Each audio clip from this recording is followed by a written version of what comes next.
एबे आंचलिक पाणीपाग विज्ञान केन्द्र पक्षर पाणीपाग को नहीं एक बड़ खबर सामना को आसी मिली सूचना अनुसार 26 तारिख जाए कमिबनी राति जाड़ आगक एलनिनो आनिब प्रचंड ताती रातिर शीत संपूर्ण विदाय नहीं नाही आसंता 26 तारिख पर्यंत रात्रिकालीन शीत कमिबार संभावना देखा जाऊ नाही।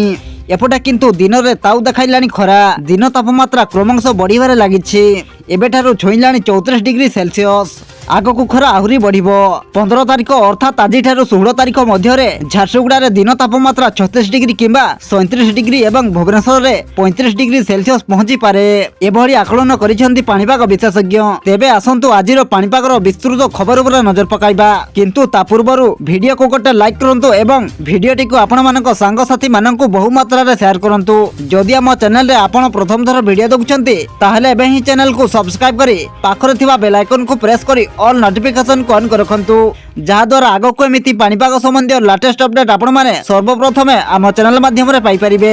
पाणीपाग विशेषज्ञों मतरे राज्यर अनेक स्थान में राति शीत अनुभूत होउछि।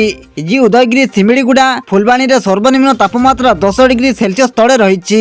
उपकूल अंचल में राति तापमात्रा 14 रु 15 डिग्री पाखापाखि रहुछि।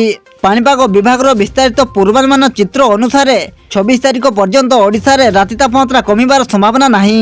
राति तापमात्रा स्वाभाविक ठारू 2 रु 4 डिग्री कम रही पारे केतेक जगह यह स्वाभाविक तुलन 6 डिग्री कम रही पारे।